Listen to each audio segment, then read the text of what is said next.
2차선 마지막에 개선이 나옵니다. 개선.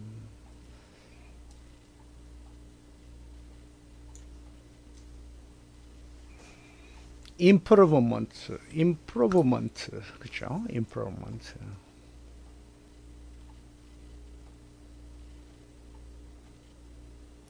조직은 개선 기회를 결정을 하고 선택해야 하고, 고객의 요구사항을 충족을 시키고 고객 만족을 증진시키기 위하여 필요한 모든 조치를 실행하고, 적절성, 충족성, 효과성을 지속적으로 개선해야 됩니다.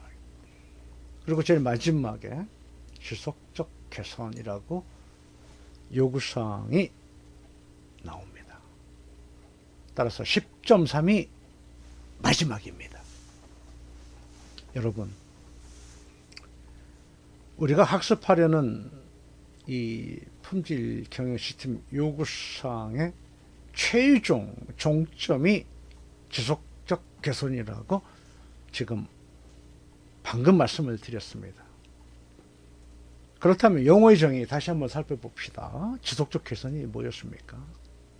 첫째, 개선이라는 용어를 벌써 알아야겠죠. 개선은 성과를 향상시키기 위한 활동이죠. 개선. 그렇죠. 이거는 성과를 향상을 시키기 위한 활동들입니다. 성과. 그렇죠. 성과가 뭐였던가? 아까 이 앞 9번에서 성과평가했죠. 성과가 뭐였죠? 성과는 측정은 가능한 결과죠. 측정이 가능한 결과가 성과였습니다. 따라서 이 임프루브먼트, 개선은 그렇죠. 이 성과를 향상시키기 위한 활동이다. 자, 말씀을 드리려고 하는 이 지속적입니다. 지속적 개선의 용어의 정의가 뭐였죠? 우리가 첫 시간 영상 강의, 용어의 정의 때 강사가 강의를 했습니다. 지속적 개선과 개선의 차이.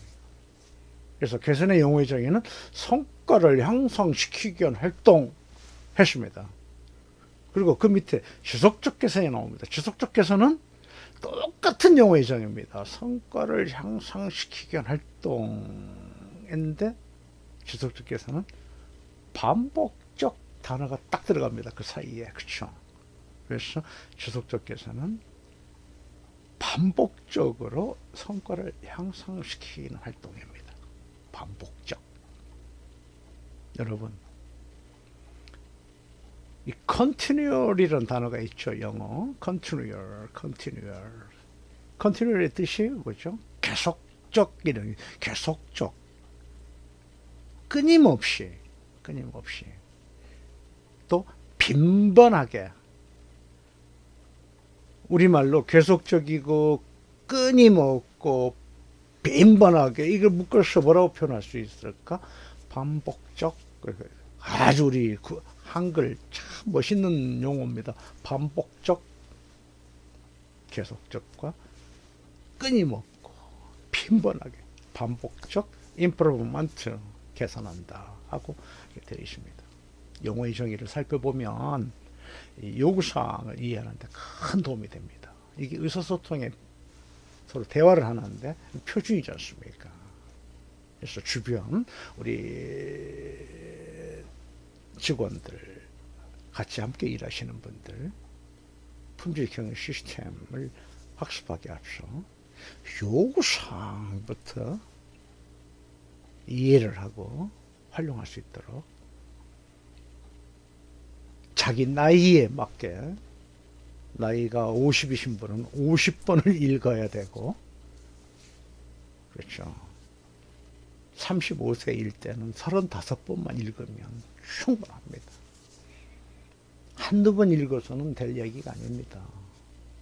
영원히 우리는 평생 함께 현장에서 활동을 해야 되기 때문에 어차피 수행을 해야 할 건설의 직무를 생각한다면 한국 산업 표준 용어 정도는 숙지를 하고 업무에 임하면 품질에 대해서는 그렇게 걱정 안 해도 됩니다. 또한 활동을 하기 위한 품질이 HLS High Level Structure의 용어가 되기 때문에 안전, 보건, 환경, 에너지, 경영 시스템 모두 다 포함해서 운영할 수 있는 무기를 우리가 가질 수가 있다는 겁니다. 용어가 그렇게 중요합니다.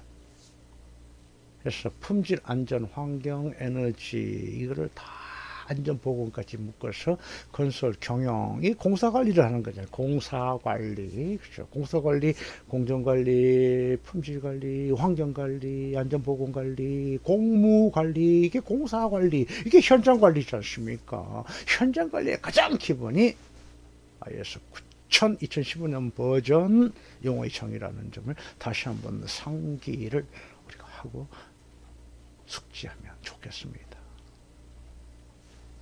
여러분,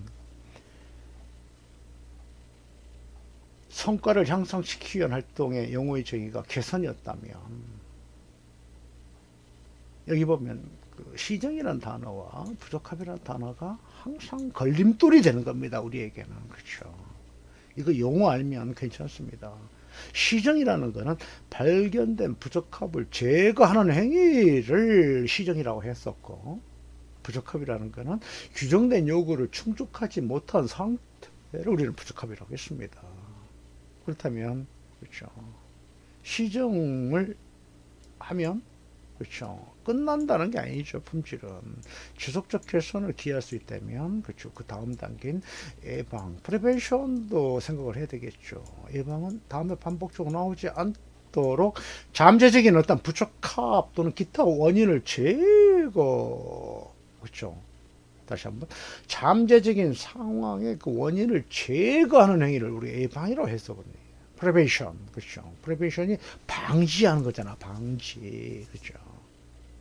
그래서 이 개선까지 고려한다면, 그렇죠. 예방까지, 그렇죠.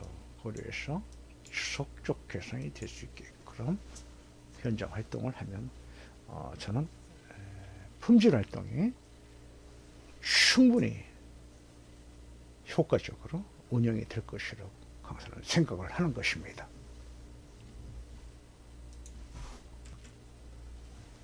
요구사항 한국산업규격 가장 마지막 페이지 이제 부록이 있거든요. 그 부록의 내용을 강사가 요약을 했습니다. 구조와 용어, 제품 및 서비스에 관한 해설, 이해관계자의 니드와 그 기대 이해. 여기서 말하는 그 니즈라는 거는 필요, 어떤 그 도구 이런 거죠. NEEDS 그 니즈죠, 니즈. 어떤 미래의 니즈, 미래 니즈, 어떤 필요성.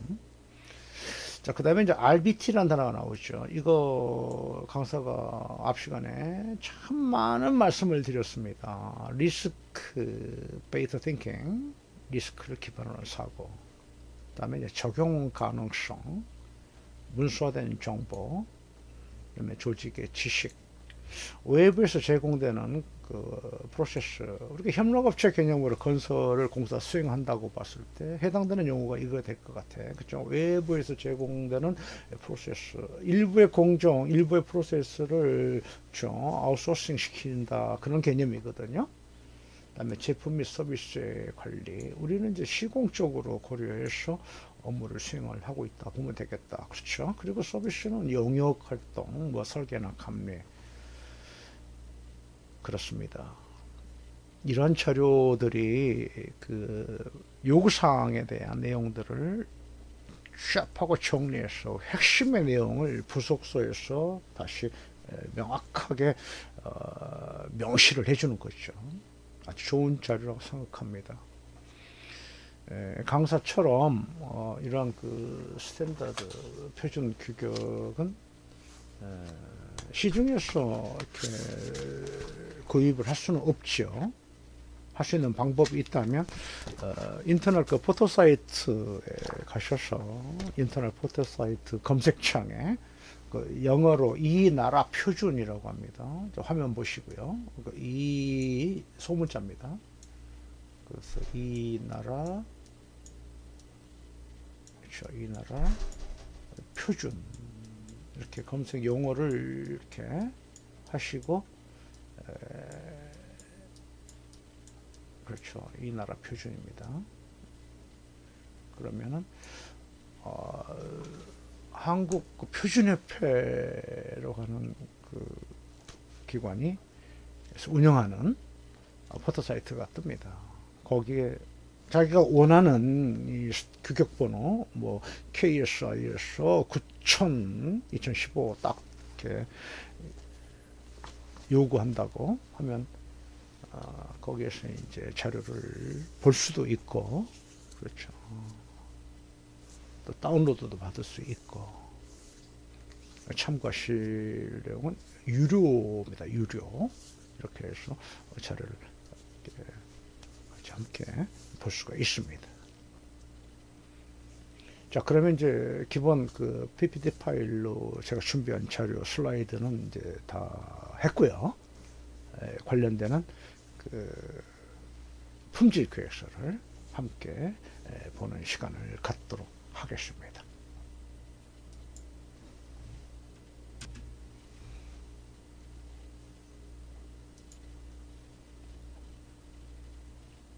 앞 시간에 계속 이어서 여기까지 달려왔습니다. 오늘 마지막 품질관리계획서 같이 함께 살펴보는 시간입니다. 자, 목차순, 구, 성과평가. 성과평가 9.1 모니터링 측정 및 분석평가. 그다음에 9.1.1의 일반 상황, 9.1.2 고객 만족. 그렇죠. 그리고 이제 여기 보게 되면 그 많은 이렇게 내용이 이렇게 작업이 되어 있습니다. 까만 글씨는 강사가 말씀드린 이 국제 표준 내용을 그대로 강사가 워딩을 했고요. 여기에 이제 해당 팀장이라고 강사가 이렇게 기술을 했습니다. 그렇죠. 해당 팀장은, 그렇죠. 이게 책임과 권한이거든요. 우리 건설 회사에 관련되는 해당 팀장이 성과평가를 한다. 그렇죠. 그런 이야기거든요. 국제표준은 한국산업규격, 지금 이 자료에는 해당 팀장이란 말은 없습니다. 그냥 다음 사항을 결정해야 된다 이렇게 나오죠. 그리고 이 내용은 그대로 되어 있습니다. 저는 강사를 그대로 워딩을 했습니다.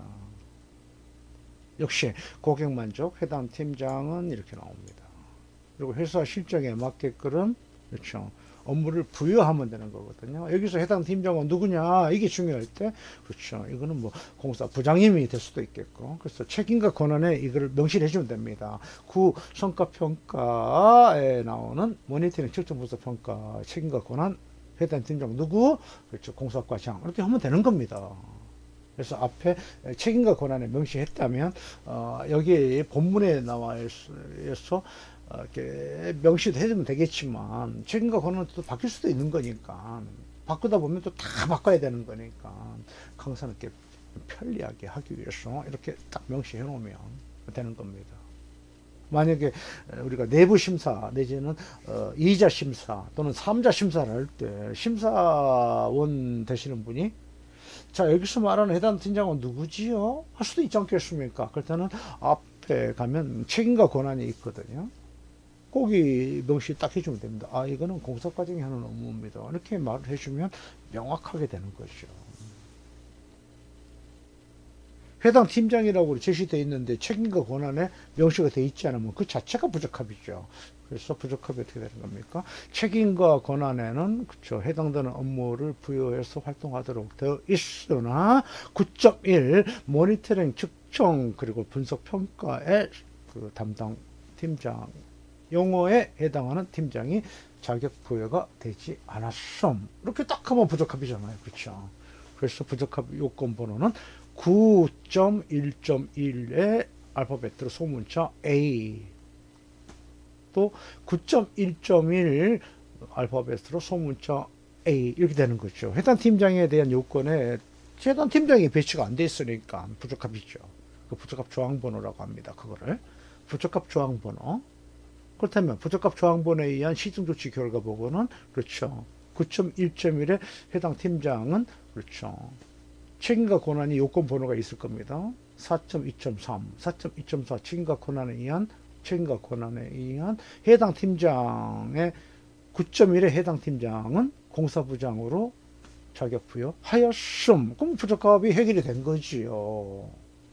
그래서 부적합 보고서와 시정조치 보고서는 한 세트가 되는 거지요. 그렇게 해서 지속적 개선의 수단으로 삼는다. 이게 어떻게 경영평가의 자료가 되는 거거든요. 아주 체계적이고 시스템적이라는 겁니다.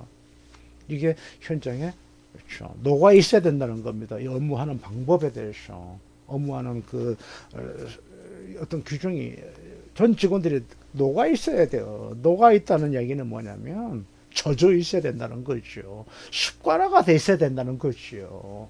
그래서 지속적 개선을 찾아낼 때 일이 분량이 많은 듯 하지만 알고 보면 자기가 하는 일만 하는 거기 때문에 많지 않습니다. 그렇죠. 이게 시스템이잖아요. 시스템. 조직구조, 절차, 공정차원. 네 가지가 시스템의 요소잖아요. 조직구조, 절차, 공정차원. 그럼 내가 맡은 업무만 잘하면 되는 거지요. 이게 시스템이니까. 그렇죠. 일이 많지 않습니다. 이거를 혼자 문서하고, 혼자 양식 만들고, 서식 만들고, 혼자 심사받고, 혼자 부적합 처리하고, 혼자 시정조치 결과 보고하고, 평가를 내니까 힘든 거지요. 그거 안 되는 겁니다. 그렇게 해왔다는 겁니다. 일부 회사들이. 우린 그게 품질관리계획서 시행함에 따라서 시정이 된다고 생각합니다. 형식이 아니지 않습니까? 그렇죠. 활용할 수 있는 도구는 써야죠. 그렇죠. 활용할 수 있는 도구는 좋은데 쓰지를 못한다는 겁니다. 이제는 쓸 때가 됐다는 겁니다. 이게 품질관리계획서 개정에서는 사유가 된다고 생각합니다. 본사에서 문서화해서 폼은 잡았지만 현장에서는 녹아있지가 않지요. 현장에서는 젖어있지 않다. 이게 부적합들인데 전반적인 그런 그 혁신 개혁을 한 게 최근에 개정된 품질관리계획서 2020년 10월 13일 품질관리계획서 개정 내용이 아주 시대에 맞게끔 적합하게 고시가 된 것 같습니다. 6개월이라는 앞으로의 시간, 충분한 시간이 있다고 생각합니다.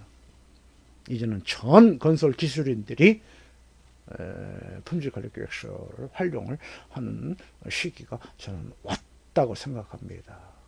좋은 자료라고 생각합니다. 해서 이런 그 한국산업규격 내용을 그대로 해도 되지만 아주 좋죠. 이렇게 하면 할 수만 있다면 얼마나 좋겠습니까? 그래도 국토교통부에서는 더 효과적으로 정확히 알 수 있도록 그렇죠. 이렇게 아주 간단하게 그렇죠. 건설에만 딱 맞게 하면 되는 거니까 이 요구사항을 벗어나지 않고 건설에 딱 맞게 할 수 있게끔 국토교통부가 제시하는 고시 품질관리계획서 작성 기준 내용 9 성과평가 똑같지 않습니까? 이렇게 9 그리고 여기에서 보게 되면 모니터링, 측정, 분석, 평가 딱 돼 있는데 간결하게 그렇죠. 고객 만족 이 내용을 그대로 이렇게 끌고 들어온 겁니다. 그렇죠. 고객 만족 나오지 않습니까? 9.1 고객 만족이다 이겁니다. 고객 만족 속에 이게 다 들어간다. 그런 결론이 나오는 거죠. 고객이 누굽니까? 우리에게 공사를 준 발주죠. 그렇죠. 성과평가 관련 자료가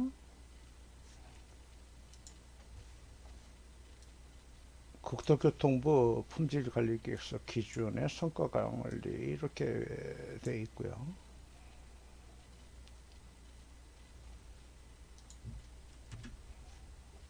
(9.2의) 분석평가도 이렇게 품질관리계획서 작성 기준이 되어 있고요. 요구사항 내용이 압축이 되고 건설에 맞게끔 이렇게 표시가 된 거죠.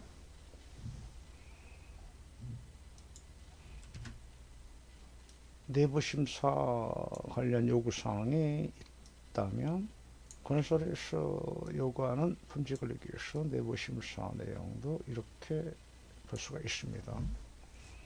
그렇죠. 이 자료가 건설에 맞게끔 적용이 된 거고 활용할 수 있게끔 수행할 수 있는 기준을 국토교통부에서 제시하는 품질관리기획서 내용이 되겠습니다.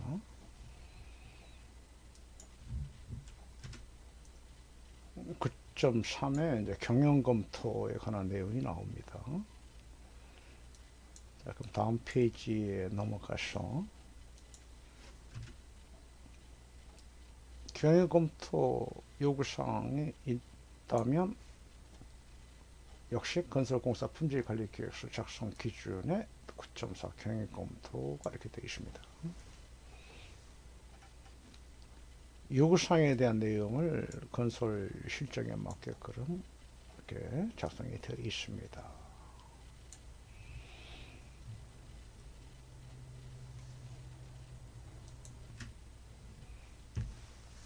마지막에 9.4에 강사가 품질관리계획서의 부속 자료로 절차서를 해당되는 조항마다 구체적인 활동을 할 수 있게 조항번호에 맞는 절차서를 준비를 했습니다. 그래서 이번 과정의 유튜브 강의 과정에는 품질관리계획서 자체로만 강좌를 마치고 또 계속 이어서 절차서 분야를 유튜브 강의를 좀 하려고 합니다. 그래서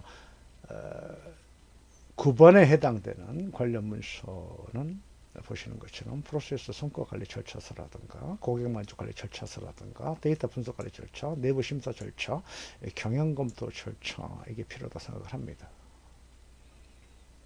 그래서 성과평가에 관련된 항목은 마지막 자료가 다 되겠고 이제 이어서 이 개선에 관한 품질관리계획서를 보면 최종적으로 유튜브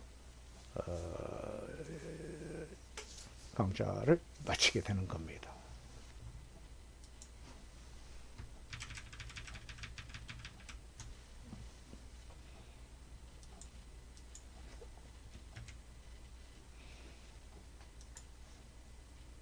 개선에 관한 자료를 보고 계십니다. 개선의 일반 사항 역시 우리 건설 품질관리계획서 개선에 관한 내용 그렇죠. 이렇게 해서 내용이 나옵니다. 이 보게 되면 10.2 부적합 시정 조치가 2로 다 들어가네요. 그렇죠. 이렇게.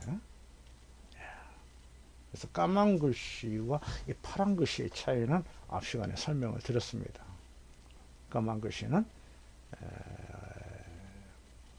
품질 경영 시스템 요구사항 원문이 되겠고 이거를 강사가 특정한 건설 회사라고 고려하고 만들어 본 자료를 품질관리계획서 작성 기준 법에 관한 고시 국토교통 고시 자료 해당되는 조항에 맞는 거를 이렇게 사이에 끼어 들어감으로 인해서 이렇게 한눈에 볼 수 있고 수정하는 데 참고가 될 수 있게끔 강사가 했다는 것을 말씀을 드린 바가 있습니다.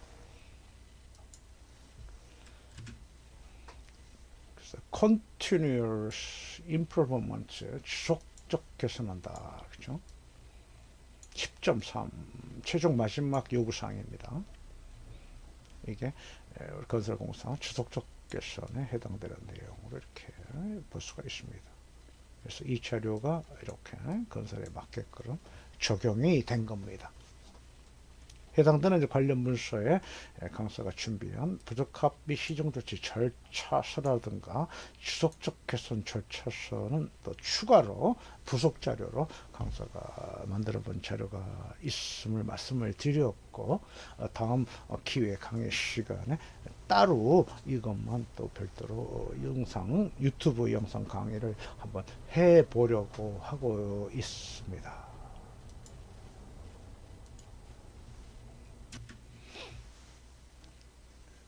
네, 오늘은 제가 준비한 자료는 여기까지입니다. 다음 시간은 국토교통부 품질 관리 업무 지침 개정 관련 자료와 제7조 품질관리 계획서 개정 내용을 중점으로 달아보는 살펴보는 시간을 준비를 하도록 하겠습니다. 여러분 대단히 감사합니다.